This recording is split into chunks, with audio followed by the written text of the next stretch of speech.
Jai Saparikashi Shri Guru Gaur Chandraju Ki Jai. Jai Shri Giriraj Govardhanju Ki Jai. Jayam Vishnupa Paramhansa Parivrajakaacharya Astu Terasita Shri Sriman Srila Bhakti Sundar Govindadev Goswami Maharaj Ki Jai. Jayam Vishnupa Paramhansa Parivrajakaacharya Astu Terasita Shri Sriman Srila Bhakti Vakak Sri Dev Goswami Maharaj Ki Jai. Jai Shri Giriraj Ki Jai. Srimati Tulsi Devi Ki Jai. Jai. Welcome to Sri Chaitanya Saraswat Mission morning class.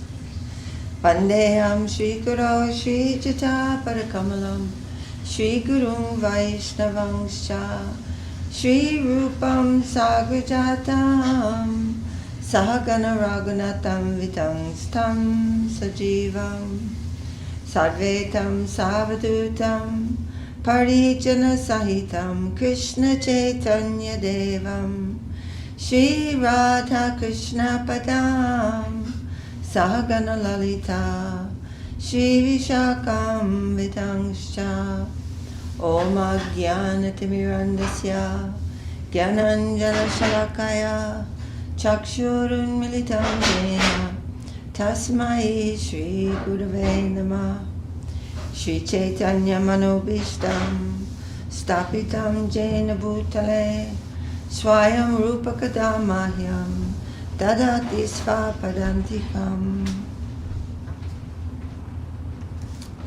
Jai. Continuing to read Sri Chaitanya Charitamrita. This is the 7th chapter of the first volume of the Adi Lila, Lord Chaitanya in 5 features. And now Mahaprabhu, Srila Krishnadas Kaviraj Ki Jai, Srila Om Vishnupadesi Bhaktivedanta Swami Prabhupada Ki Jai. So Srila Krishnadas Kaviraj is explaining how Mahaprabhu has come to Varanasi, and generally on the way he ignored the Mayavadi sannyasis, and now he's come back. He's staying at the home of Chandrasekhar, ignoring his external position in society, because he doesn't care about that.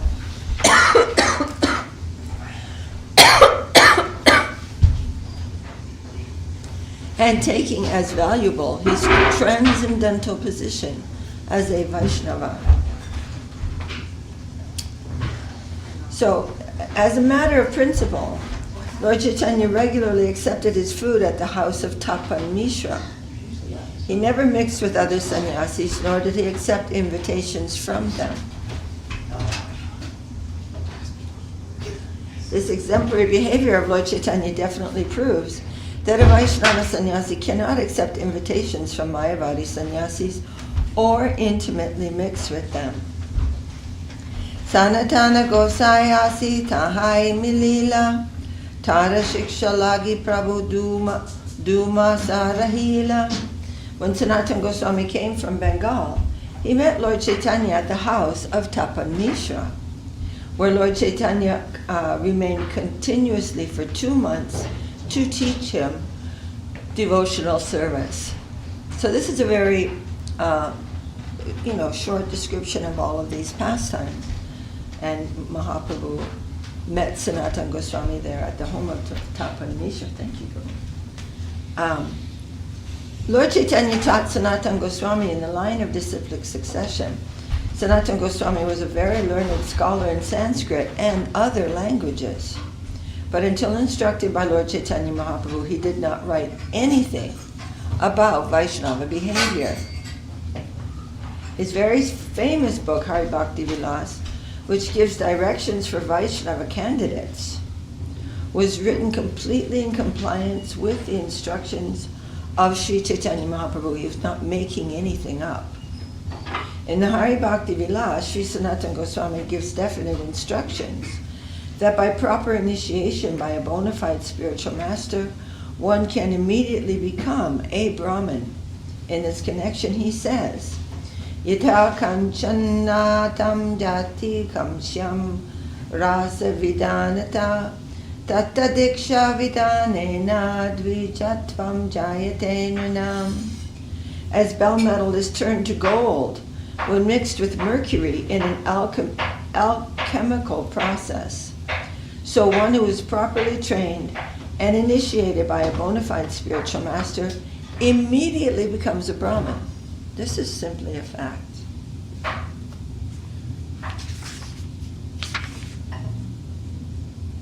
Lord Vishnu is so powerful that he can do anything he likes. Therefore, it is not difficult for Vishnu to change the body of a devotee who is under the guidance of a pure devotee of the Lord. He can change the quality from someone who sleeps in the morning to someone who doesn't. Tara Shikaila Shabhavaishnavera Dharma Bhagavata Adi Shastrera Jata Guddharmarma.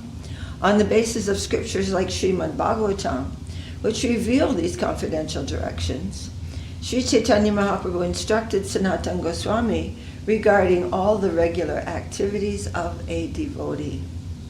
On the basis of scripture like Srimad Bhagavatam, which reveal these confidential directions, Sri Chaitanya Mahaprabhu instructed Sanatana Goswami regarding all the regular activities of a devotee.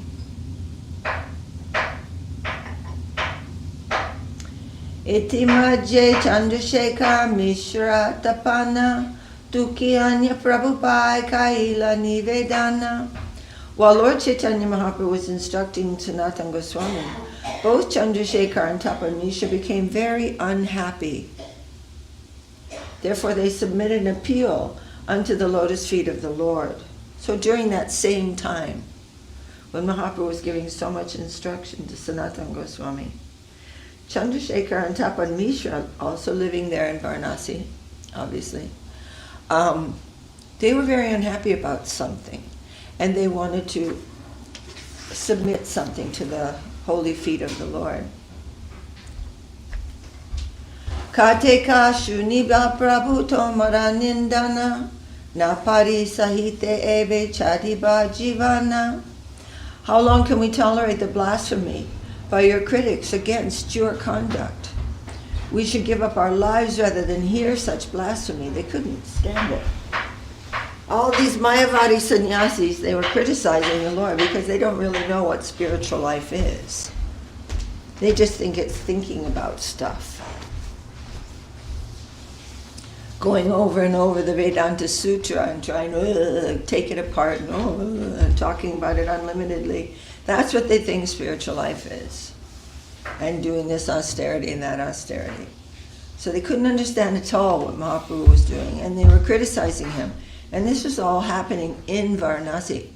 And again, this is Mahaprabhu's second visiting Varanasi on his way back from Vrindavan. The first time, he just ignored them, he doesn't care. The second time, it was requested to him to do something about them by Tapanisha and Chandrasekhar. One of the most important instructions by Sri Chaitanya Mahaprabhu regarding regular Vaishnava behavior is that a Vaishnava should be tolerant like a tree and submissive like grass. Tadadapi sunichena. Anyone else know? Taroriva sahishnuna amanina manadena kirtaniya sadahari. One should chant the holy name of the Lord in a humble state of mind, thinking oneself lower than straw in the street. One should be more tolerant than a tree, devoid of all sense of false prestige, and ready to offer all respects to others. In such a state of mind, one can chant the holy name of the Lord constantly.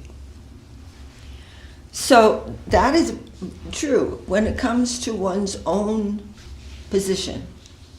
But one who is a preacher must distinguish between what is this and what is this. What is correct, what is not correct. What is siddhanta, what is apasiddhanta. All these things he has to discriminate. And the devotees of Mahaprabhu, like Chandrasekhar and Tapanisha, they could not tolerate the behavior of the Mayavadi sannyasis because they were blaspheming the Lord, not for their own personal pride. That was nothing to them. So these things have to be understood. Nevertheless, the author of these instructions, Lord Chaitanya Mahaprabhu, did not tolerate the misbehavior of Jagai and Madhai when they harmed Lord Nityananda Prabhu. He immediately became angry and wanted to kill them, and it was only by the mercy of Lord Nityananda Prabhu that they were saved. One should be very meek and humble in his personal transactions, but if insulted by a Vaishnava, if insulted by a Vaishnava, he should be tolerant and not angry. But if there is a blasphemy against one's guru or another Vaishnava, one should be angry as fire. This was exhibited by Lord Chaitanya Mahaprabhu. One should not tolerate blasphemy against a Vaishnava, but should immediately take one of three actions. If someone blasphemes a Vaishnava, one should stop him with arguments and higher reason. If one is not expert enough to do this, he should give up his life on the spot. And if he cannot do this, he must go away. So generally we go away. Especially if these things are happening by a really ignorant person and you cannot make, offering them good argument is not only going to make them worse. So while Chaitanya Mahaprabhu was in Benares or Kashi, the Mayavadi sannyasis blasphemed him in many ways, because although he was a sannyasi, he was indulging in chanting and dancing. So singing and dancing in an ordinary way are no sannyasi is going to do that. Ordinary that. And they were taking it to be on that level. Tapan Mishra and Chandrasekhar heard this criticism, and it was intolerable for them because they were great devotees of Lord Chaitanya. They could not stop it, however, and therefore they appealed to Lord Chaitanya Mahaprabhu because this blasphemy was so intolerable that they had decided to give up their lives. Because you can't just listen to it. What are you going to do? Tomara nindaye jata sanyasi ragana shunitena paripate hridaya shravana. The Mayavadi sannyasis were all criticizing your holiness. We cannot tolerate hearing such criticism, for this blasphemy breaks our hearts.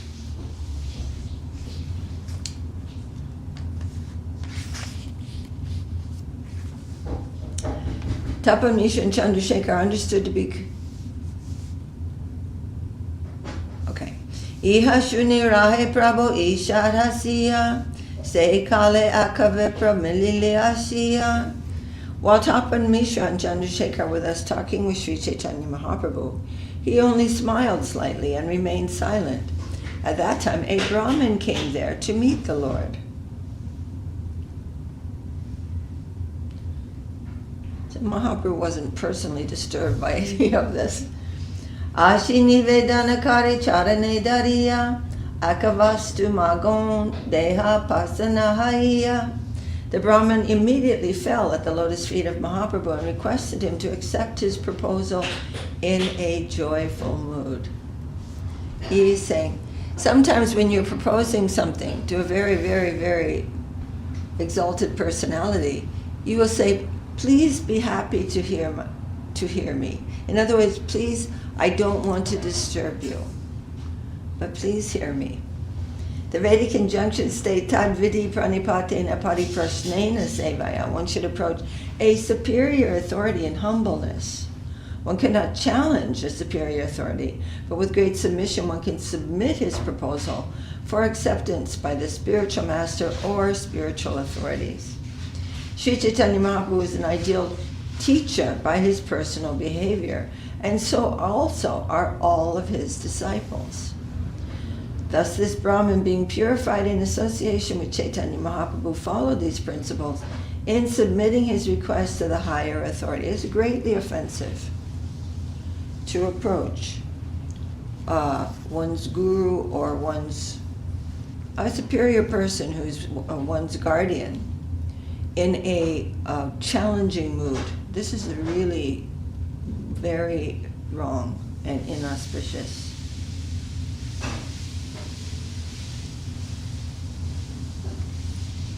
He fell down at the lotus feet of Chaitanya Mahaprabhu and then spoke as follows. Shakala Sannyasi Muni Kainu Nimantrana Tumi Jadi Aisha Purna Haya Moramana. My dear Lord, I have invited all the sannyasis of Benares to my home. My desire will be fulfilled if you also accept my invitation. So he decided, I'm going to invite all these Mayavadi sannyasis to my home, and I ask you to please also come so that you can instruct them. This Brahmin knew that Chaitanya Mahaprabhu was the only Vaishnava sannyasi in Benares at that time, and all the others were Mayavadis. It is the duty of a grihastha to sometimes invite sannyasis to take food at his home.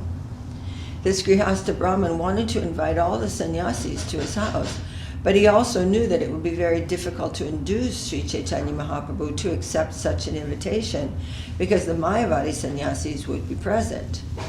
He therefore fell down at the Lord's feet and fervently appealed to him to be compassionate and grant his request. Thus he humbly submitted his desire. Naja sannyasi koshti iha amijani mor anugraha kara nimantranamani. My dear Lord, I know that you never mix with other sannyasis, but please be merciful unto me and accept my invitation. Prabhu, so this was not so that, I've invited all these sannyasis and you should come to your sannyasi. He wasn't doing that. That's nonsense. That would be an offense to the Lord, to give him instruction on how he should conduct himself. That wasn't his purpose. His purpose was to be merciful to all of these Mayavadis who are so deluded and so proud and spreading so much inauspiciousness in the atmosphere of Varanasi. And he knew that Mahaprabhu was the only one who could do anything about it. They were not so expert that they could stand up against the Mayavadi sannyasi. But they also wanted to hear from Mahaprabhu. Prabhu hasi nimantrana kaila angikara Sanyashire kripa lagi e bangi tahara. Lord Chaitanya smiled and accepted the invitation of the Brahmin. He made this gesture to show his mercy to the Mayavadi sannyasis.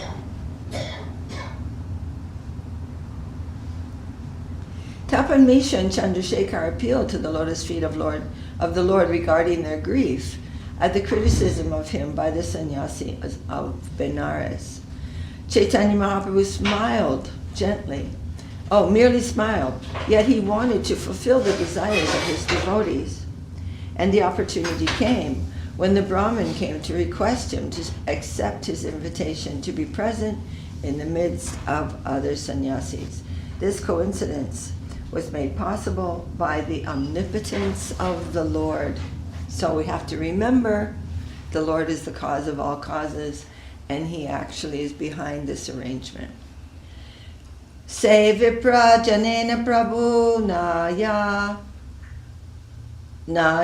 nakaragare tahara preranaya tare atyagrahakare. The Brahmin knew that Lord Chaitanya Mahaprabhu never went to anyone else's house. Yet due to inspiration from the Lord, he earnestly requested him to accept this invitation, which is very, very sweet. The Brahmin would be too shy, actually, to invite Mahaprabhu. He was only taking his meals at the home of Tapan Mishra and staying with Chandrasekhar. But by the inner inspiration of the Lord himself, he found that courage and conviction that he should invite the Lord. Aradine gela prabhu se viprabhavane dekilena bashi achena sanyashiragane. The next day when Lord Sri Chaitanya Mahaprabhu went to the house of that Brahmin, he saw all the sannyasis of Benares sitting there. Shaba namaskari gela pada pakshalane, pada prakshalana karibi bashila sistane. As soon as Lord Chaitanya Mahaprabhu saw the sannyasis, he immediately offered obeisances. And then he went to wash his feet. After washing his feet, he sat down by the place where he had done so. So by offering his obeisances to the Mayavadi sannyasis, Sri Chaitanya Mahaprabhu very clearly exhibited his humbleness to everyone. So what happens when somebody approaches with humility? The other person puts his guard down. He's feeling, I have no threat from this person.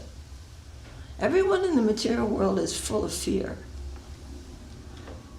So sometimes it's necessary to show respects to a person, and then that person becomes more, his heart softens. So Mahaprabhu was not offering obeisances thinking everybody's all the same and, with all this unclear thinking of the present time. But he was giving some opportunity to them to give comfort to their heart so that they could hear something from him and be in a specific place and then enter the temple barefoot after washing his feet. Sri Chaitanya Mahaprabhu is an ideal acharya, and those who follow in his footsteps should practice the method of devotional life that he teaches us.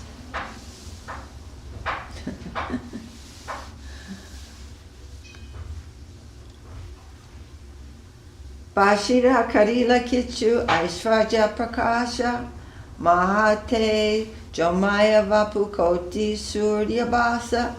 After sitting on the ground, Chaitanya Mahaprabhu exhibited his mystic power by manifesting an effulgence as brilliant as the illumination of millions of suns.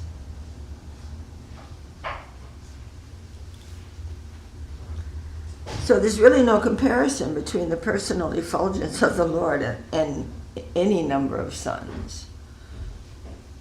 There's no comparison whatsoever. One is divine, his Yasya Prabha, his divine effulgence from his divine body. But there's some comparison here just to get some idea. Sri Chaitanya Mahaprabhu, as the Supreme Personality of Godhead, Krishna, is full of all potencies. Therefore, it is not remarkable for him to manifest the illumination of millions of suns. Lord Sri Chaitanya is known as Yogeshwar, or the master of all mystic powers. What does master mean? In this case, it means that all mystic powers come from him, and no one can have any independence in this regard. It is all his potency. And anyone who, through certain practices, which he's also giving in the scriptures, develops some mystic yogic perfection. But that perfection belongs to the Lord. It's not made by the person who attains it. So he is the master of all mystic powers. The Lord is never in a relative position that among all mystics he's the best. No, he is those powers all belong to him. No one has independence whatsoever. Sri Chaitanya Mahaprabhu is the Lord himself, and he can exhibit any mystic power. So we should not be looking for this nonsense. Sometimes a devotee will show some mysticism. Srila Gurudev was an incredible mystic. And Prabhupada showed many, many miracles, actually. But these are only to show some mercy to the fallen souls. Nobody's looking for this kind of thing, and we should not be impressed with any mundane thing or try to get it to impress others. Prabhave akar shila shaba sanyasi ramana utila sanyasi shaba chadiya asana When the sannyasis saw the brilliant illumination of the body of Sri Chaitanya Mahaprabhu, their minds were attracted and they all immediately gave up their sitting places and stood in respect. To draw the attention of common men, sometimes saintly persons, acharjas and teachers, exhibit extraordinary opulences. This is necessary to attract the attention of fools. But a saintly person should not misuse such power for personal sense gratification, like false saints who declare themselves to be God. So in Sri Chaitanya Saraswat Mat, for example, we are not singing many tunes. We've been giving certain tunes by our group, by Mahaprabhu, and by Srila Guru Maharaj, very specific tunes that are very sober. Sometimes the devotees will go out and sing all these fancy tunes and show some voice potency in order to attract them. But we are not attracted to that, and we don't listen. That is not our business, to be attracted by music. This is only for attracting certain kinds of people, and then that is given up, both by those who are attracted by it and certainly by those who are utilizing those things. Otherwise we're getting caught in our own net. So we have to discriminate those things.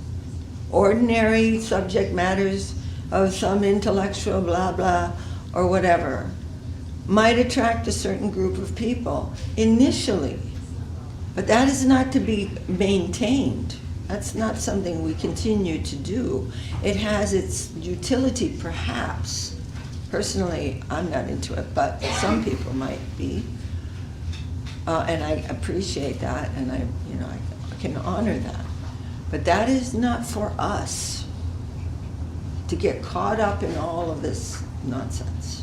It's not good for us. So Mahaprabhu is displaying all these things, but that is only for the sake of these persons, to help them. We are not impressed with all this kind of stuff. Even a magician can exhibit extraordinary feats that are not understandable to common men, but this does not mean that the magician is God. It is most sinful activity to attract attention by exhibiting mystic powers and then to utilize this opportunity to declare oneself to be God. That was going on quite strongly during the time when Srila Prabhupada was writing this. Like, for example, there was somebody called Sai Baba, and this person could make ashes come out of a picture of himself, even from a distant place. And many people were so impressed with this. And he declared himself to be on the level of God because of this I mean, ashes are pretty much garbage, I'm sorry to say, but that is, it's not like, gold would have been something. But anyways, foolish people who have no discrimination and no knowledge are going to be very much impressed and overwhelmed with this type of show. But magicians can do all kinds of things. It's nothing. It certainly doesn't mean that somebody is the omnipotent Lord because ashes are coming out of their pitchers. So this was going on at this time when Srila Prabhupada, because the Westerners don't know anything. So these people from India with big beards and big round circles and kajal on their eyes and oily hair and they would do this magic and mantras, and everybody was like, I guess he's God then, because they don't know anything. I guess he must be God, because I can't do that. And Jesus Christ did that too. He had mystic power, so he could walk on water. And that made the people listen to him. Of course, there's no comparison between him and Mahaprabhu. But still, this is sometimes utilized. Yet a saintly person never takes credit for such actions, because he knows very well that when wonderful things are done on his behalf by the grace of the Supreme Lord, all credit goes to the master and not to the servant. All right, Jai. Very nice. Purports by Srila Prabhupada. Keep us on the straight and narrow. Straight and narrow in some ways, and of course, very, very broad in other ways. Any questions about any of them? No.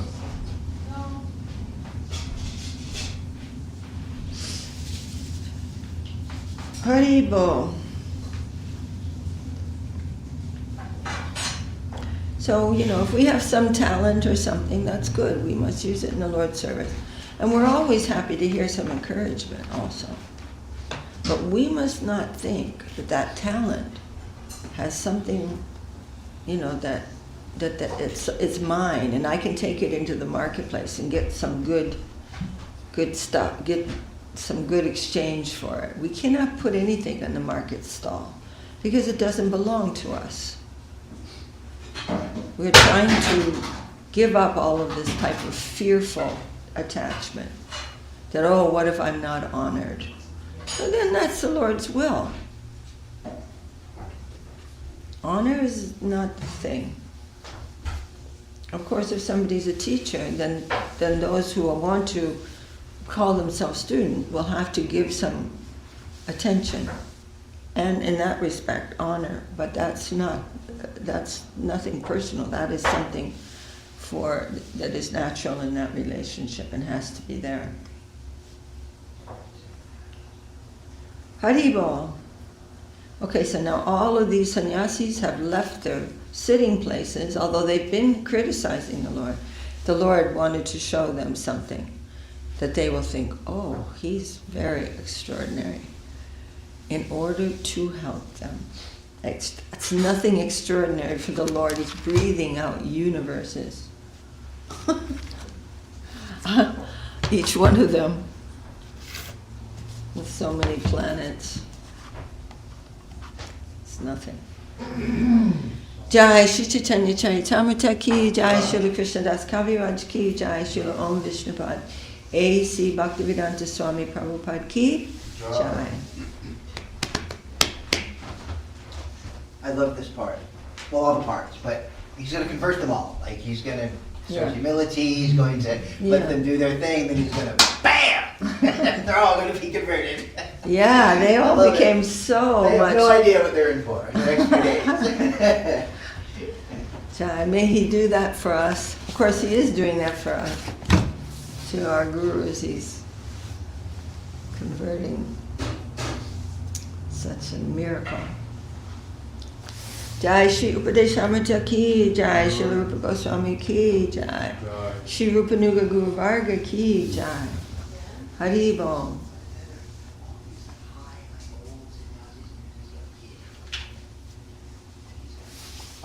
All right. Excuse me. I've got something in my eye. Jai Srila Bhaktivinoda Thakur ki, Jai. The 10th principle. Okay, we are now on page 439, the last paragraph. The 10th principle, according to the statements of Amnaya, which is, what does Amnaya mean? Anyone in the kitchen? Transcendental, descending knowledge. Woo! All right then. The 10th principle, according to the statements of Amnaya, is that prema is the goal, prayojan. The stages from sadhana bhakti up to the attainment of prema are seen as follows in these statements of Sriman Mahaprabhu in Sri Chaitanya Mahaprabhu Madhya Lila. Kona bhagye kona jivera shraddha jadi hoy, tabi se jiva sadhu sangha karai, sadhu sangha haite hai, shravana kirtana, sadhana bhaktye hai, Sarvanartha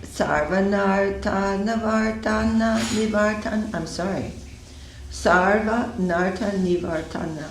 Anata nivritti haile bhakti nishta hoy, nishta haite shravanadye, uchi upajay, uchi haite bhakti hai ashakti prachura, ashakti haite chitte janme Krishna prityan kura, Seirati gada haile dhare premanam, se prema prayojana sarvanandadam. When by some good fortune a jiva develops shraddha, faith, then the jiva associates with sadhus. From association with sadhus comes hearing and chanting. And by such sadhana bhakti, all anarthas cease. When such anartha nivritti occurs, then nishta, or constancy in bhakti, develops. And from nishta arises ruchi, or a taste for hearing, chanting, and so forth. From ruchi, abundant asakti, attachment to the bhakti, develops. And from asakti, the sprout of priti, love for Krishna, arises in the heart. When such rati becomes intense, it bears the name prema, divine love. Such prema is the goal and the abode of all joy. So, this is a very gradual development in devotional life. And one must be very conscious about this and not suddenly feel like, oh my gosh, I've gotten prema. I mean, so we have to, be aware about this. Those who have doubts about Sri Chaitanya Mahaprabhu's teaching of these 10 principles are not qualified for bhajan. Doubts arise and disfigure the jiva's bhajan. They pollute the jiva's desires, produce faulty results, and thus ruin everything. Therefore, those who have a desire for pure bhajan should engage in bhajan with unwavering nishchay. Very, very beautiful. And now we have Dairya. Page 441. We'll continue to read these wonderful essays by Srila Bhaktivinoda Thakur. Dairya. For persons engaged in bhajan, dairya, or perseverance, is extremely necessary. Those who have the quality of dairya are dhira. They're perseverant. Because of a lack of the quality of dairya, human beings become fickle. Do you know the word fickle? Fickle means I like this. Oh no, I don't like that. Let me think. No, I like this. Oh no, I don't like that much. But I really like that. Just going around and around. Those who have no dairya cannot do anything. Through the quality of dairya, sadhakas overcome themselves and ultimately overcome the world. In the first verse of Sri Upadesamrta, the quality of dairya has been discussed. Vacho vegam manasakroda vegam jiva vegam daropasta vegam etan veganyo vishaheta dhira sarvam apimam pritivim sasisyat. There are 6 kinds of urges. The urge of speech, which is Vacha Vegam. The urge of the mind, Manasa Vegam. The urge of anger, Krodha Vegam. The urge of the tongue, and the urge of the belly, and the urge of the genitals, Upasa. Out of desire to speak about many things, human beings become garrulous. Just blah, blah, blah, blah.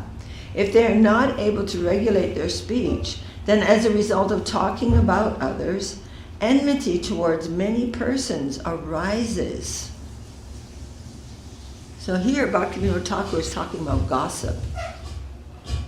And this, when you hear something bad about a person, it's difficult to overcome the instinct to not like them anymore. But that is a very bad instinct. One has to judge everything according to instructions from Shastra according to that person's relationship with the Lord, and many things, and one must be that own judge. Gossip is very, very detrimental, actually, to our spiritual life. Very detrimental. It can actually destroy faith. So don't associate with gossips. Making unnecessary statements is an act of outright thoughtlessness. Yet with the intent of talking incessantly, worldly people waste their time engaging in making unnecessary statements and continue suffering greatly. Any questions about this? To find protection from such disturbance, righteous persons take a vow of silence. Among the best of vows, the rishis have prescribed the vow of silence. Persons who thirst for bhajan should not speak unnecessarily. So silence, silent is one of the qualities of a Vaishnava. But that doesn't mean he doesn't talk. It means he doesn't talk about nonsense. That's silence.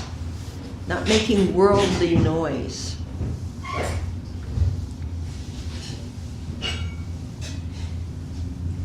Persons who thirst for bhajan should not speak unnecessarily. If one feels one has to speak unnecessarily, then one should take a vow of silence. Apart from Sri Hari Katha, discussion of the Lord, all talk is unnecessary. But talk of material subjects that is conducive to Hari Bhajan is not unnecessary. So it's not that when we discuss, purchasing something for the temple or, in many subjects that would otherwise be mundane if they are in the relationship with the Lord's service, then it is not noise. Apart from Sri Hari Katha, discussion of the Lord, all talk is unnecessary. But talk of material subject that is conducive to Hari Bhakti is not unnecessary. Therefore, devotees should speak only about Hari and about subjects that are conducive to discussion of Hari. All other talk should be considered part of the urge to speak. Persons who can tolerate this urge to speak are dhira, or perseverant. Very difficult to control the desire to speak.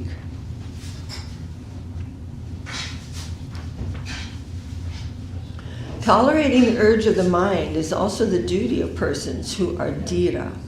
As long as one has no habit of restraining the urge of the mind, how can one concentrate and engage in bhajan?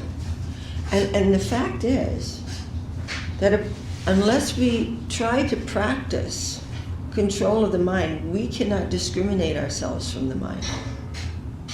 It's when we exercise control over the mind, then we can see, oh, this is me and this is the mind.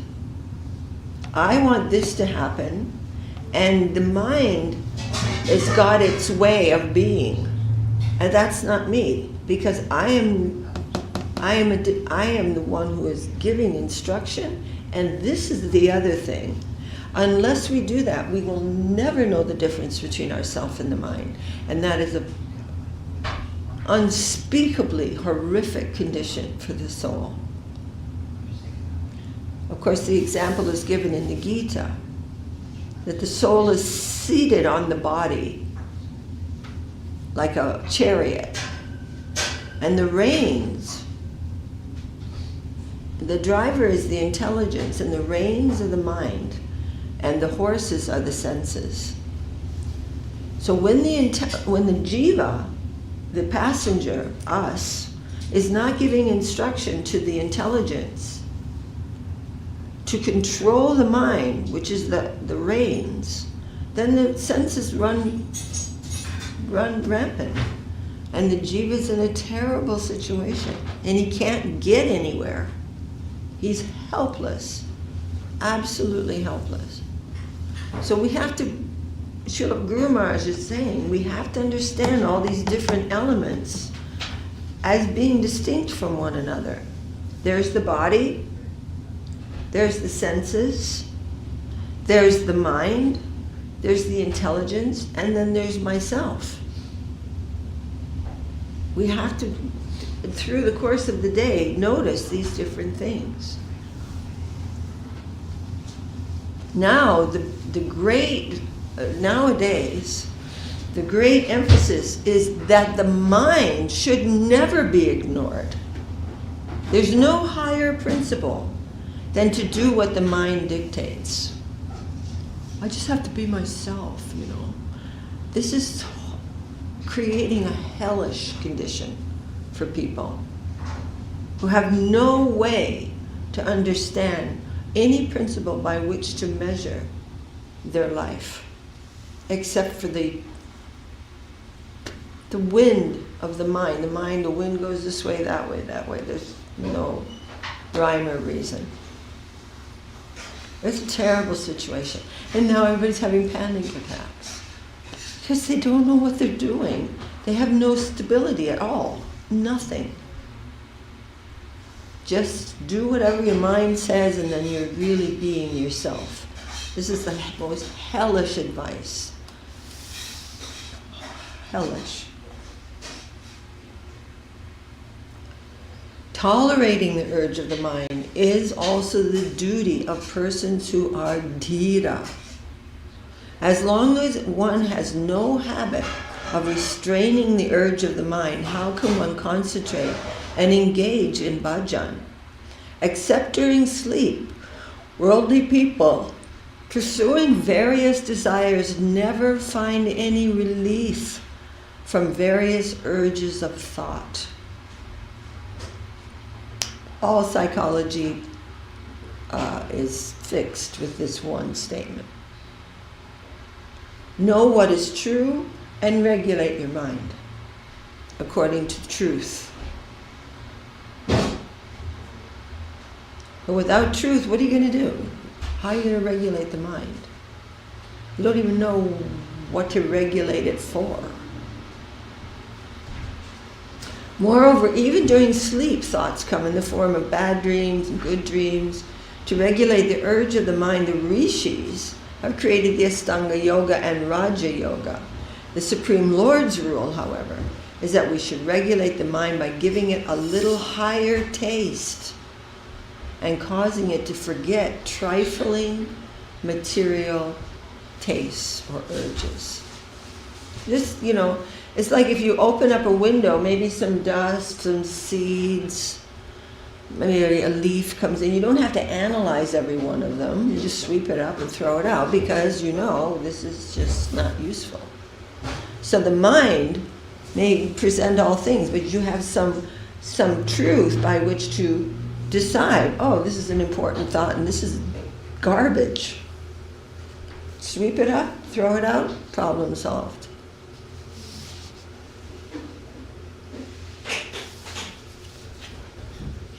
And you know, sometimes there's help from certain herbs or something like that, like Bach flowers will give some strength, or homeopathic remedies can give some strength for doing these kinds of things very easily. Because the mind, you know, the mind is like a spoiled dog who's used to chewing on the furniture and peeing everywhere in the house. So it's not overnight, but we must know the principle of controlling the mind and distinguishing oneself from these mental urges. Or there is no happiness in life, forget about it. What to speak of those who are taking, I'm sorry, I mean, this is just an ordinary comment, but I'm seeing that many, many people are very much hooked on chemicals to relieve the mind, relieve the person from such mental pain. Because those atheistic persons think that the mind and the brain are the same thing. The mind and the brain are not the same thing. The brain is just mechanics. The mind is much more subtle. And the whole problem is that we have allowed ourselves to lose control of the mind, and now we're in a fix.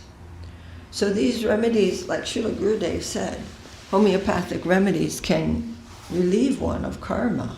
they're like mercy. But they're very subtle. They're as subtle as the mind, or even more.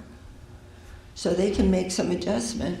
Okay, but overall, if we don't know how to live our lives, then we're going to get into the same problem again. So these instructions, this amnaya, this descending sound, is far more powerful. But in the meantime, some medicine can come, no problem. But these chemicals that are being given, they're dangerous. You know, I was in a store somewhere, and they had a big screen TV on, and a commercial came up for some kind of antidepressant. And by law, they are required to give the, what do you call it, the secondary, what do you call it? What do you call it, like something else that can happen? Symptoms? No, like when you take something, it's supposed to make you well, but something else can also happen.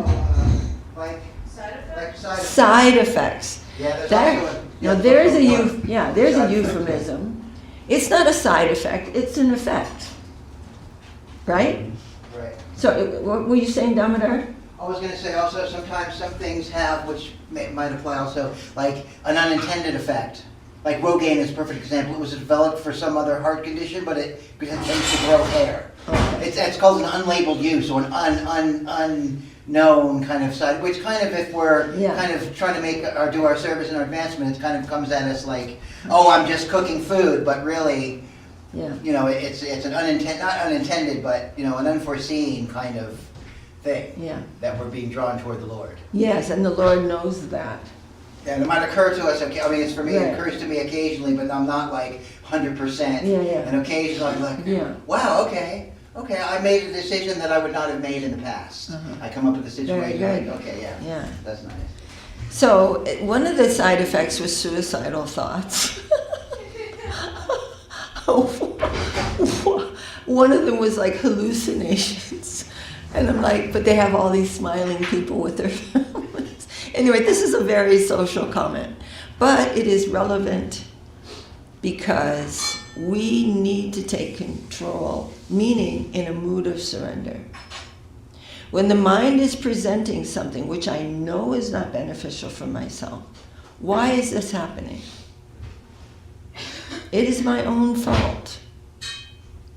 I put that seed, my own actions put that seed of karma there. And now I have to tolerate the urges of the mind. That urge is my fault. It is because of my own indulgence and stupidity that these urges are there. And so I'm bowing down to the Lord. Yes, let me tolerate this. This is my own fault. And what is that verse? What is that verse, Haride? Which one? Blame yourself. Oh, Yeah. This is a very, very important principle in real spiritual progress. Blame yourself. So these urges of the mind, it's like, oh, I can't help it, it's just the way I am. No, it's not the way you are, it's your condition. But we have to make progress out of that condition and not identify with it. And this takes time, but it takes practice. And that is, we have to be determined. All right. Very nice, huh? Bhakti no Thakur. Yeah. Solving so many problems. May I ask? When you take control, what is the meaning of take control? It really means to bow down to the Lord, actually. Take control of the mind. Yeah, that's what I mean. When the urges of the mind come, and we see that, if we can see through hearing, I see what's going on here. Then you say, yes, my Lord, I am suffering from this urge of the mind, but it is my fault. Just And- to be conscious about my thoughts. Just know it's my own fault that these urges are coming.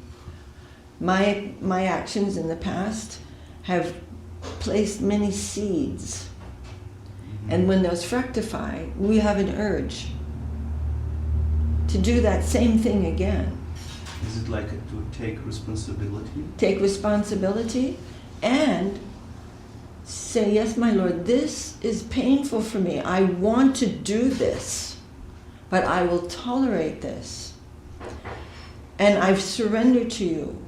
By your grace, this is coming to me, and I bow down to you. And He can change your whole angle of looking at that.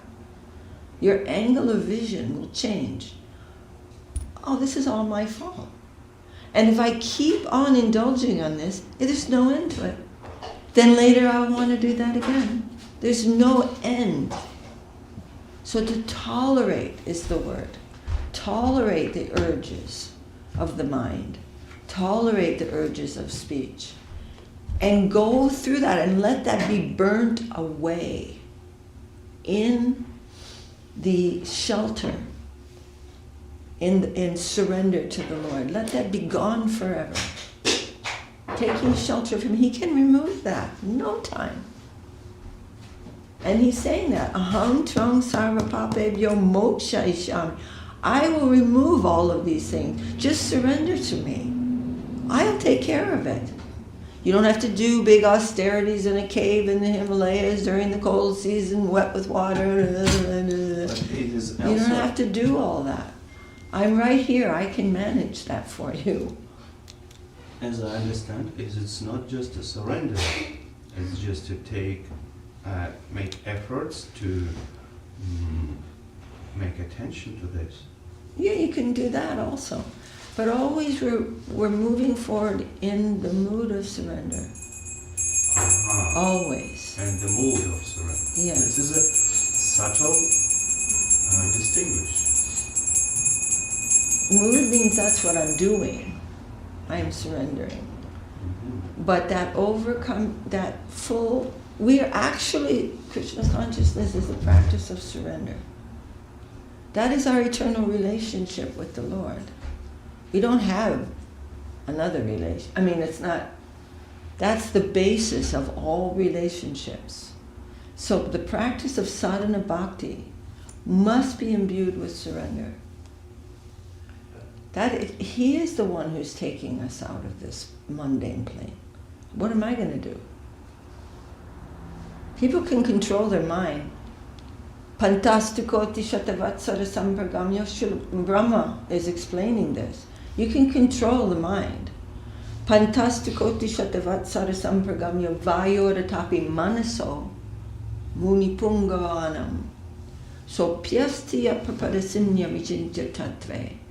Govinda Maripurusham Tamaham Bhajami. But he's saying, those who control the mind, control the breath, withdraw the senses from the sense objects over thousands of millions of years, they may gain control like that, but they cannot even approach the tips of the toes of Govinda.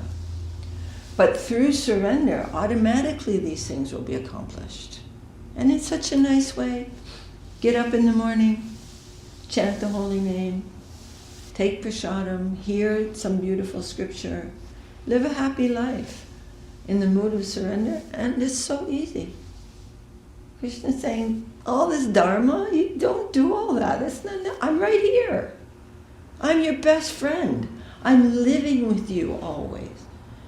Just see every event as coming from me and surrender to me.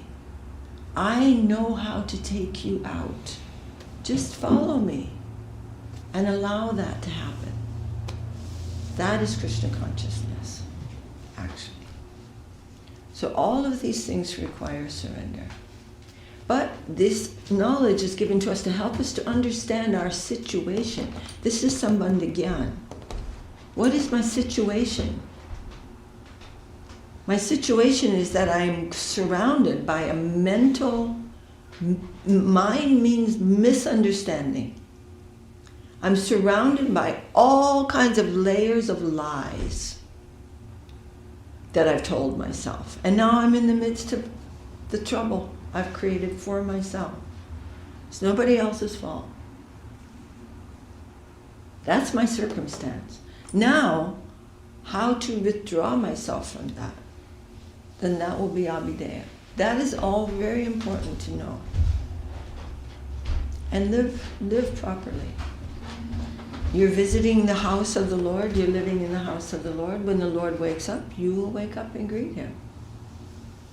This is just normal, like ordinary, normal life. You go and visit a friend and then you sleep all day. We have to become conscious that the Lord is there, Gurudev is there, and we get such a great opportunity, and you will feel that.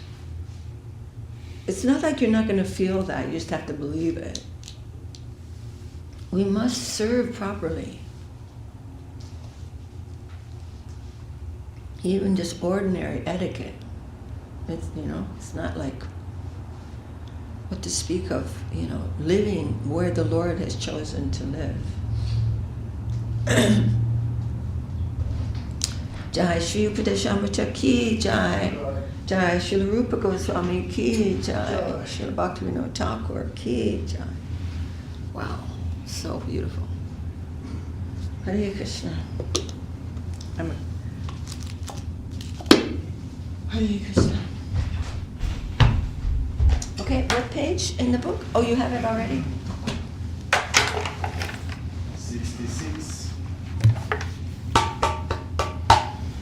Hare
Jai Saparikasi Shri Guru Gaurachandra Ji Ki Jai.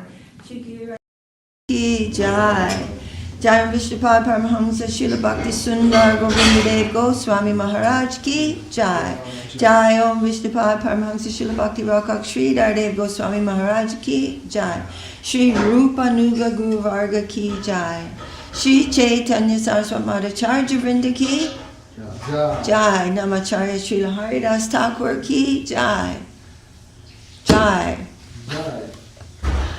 Sangha Swami Prabhu Ki Jai. Saparshad Sriman Mahaprabhu Ki Jai. Saparshad Sri Nityananda Prabhu Ki Jai.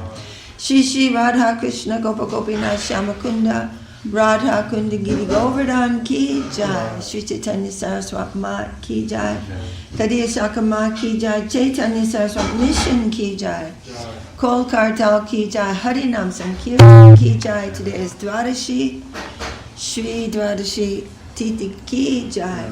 Samaveda Vaishnava Mandala Ki Jai. Samaveda Bhakta Vrinda Ki Jai. Nittai Gaur Premanandi Hari. Jai Shri Gurudev Ki Jai.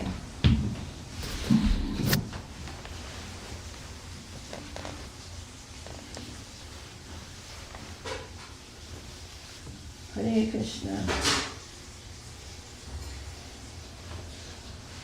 Govinda, Govinda, Govinda.